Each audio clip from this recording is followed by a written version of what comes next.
ഈ ഒരു തുടക്കം തന്നെ ഘനഗംഭീരമായി. അൽഹംദുലില്ലാ, വലിയ തുടക്കമാണ്. കാരണം സയ്യിദുൽ ഉലമയാണല്ലോ ഞങ്ങളുടെ നേതാവ്. സയ്യിദുൽ ഉലമ തൊട്ടതെല്ലാം പൊന്നാണ്. അല്ലോ, തൊട്ടതെല്ലാം പൊന്ന. ഇത് ഈ പരിശുദ്ധമായ സമ്മേളനത്തിനെ സംബന്ധിച്ചുള്ള പ്രഖ്യാപനം നടത്തി. അതേപോലെ തന്നെ തഹിയ ഫണ്ട് ബഹുമാനപ്പെട്ടവർ പ്രഖ്യാപിച്ചു, അതിന് നാമകരണം ചെയ്തു. എല്ലാം പൂർണ്ണ വിജയത്തിലാണ് അള്ളാഹു കലാശിപ്പിച്ചത്. അതേപോലെ ഇതും സ്വർണത്തേക്കാൾ ഉപരി ഒരു തങ്കമായി സമ്മേളനമെല്ലാം പര്യവസാനിക്കുമെന്ന് ഞങ്ങൾക്ക് പ്രതീക്ഷയുണ്ട്. അള്ളാഹു താല അവരുടെ മുൻഗാമികളായ പണ്ഡിതന്മാരുടെയും ജാഹ് ബറക്കത്ത് കൊണ്ട് ഏറ്റവും അധികം ലോകത്ത് തന്നെ അറിയപ്പെടുന്ന ചരിത്ര സംഭവമായി ഈ സമ്മേളനം വിജയിക്കുമാറാകട്ടെ എന്ന് പ്രാർത്ഥിക്കുക.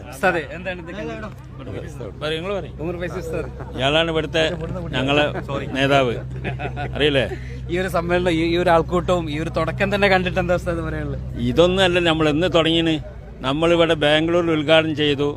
അന്നൊക്കെ തന്നെ ആളെ വീർപ്പ് മുട്ടുന്നതിലുണ്ടായിരുന്നു. നമ്മൾ എവിടെ തുടങ്ങി കൊടുത്താൽ വീർപ്പ് മുട്ടാത്തത്?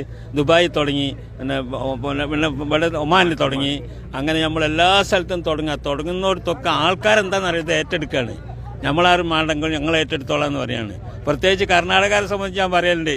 കർണാടകക്കാർ പറഞ്ഞത് ഞങ്ങൾ ഏറ്റെടുത്തോളാം സമ്മേളനം, നിങ്ങളൊക്കെ വേണമെങ്കിൽ കാണാൻ വന്നോളി എന്നാണ് പറഞ്ഞത് ഞാൻ പറയലുണ്ട്.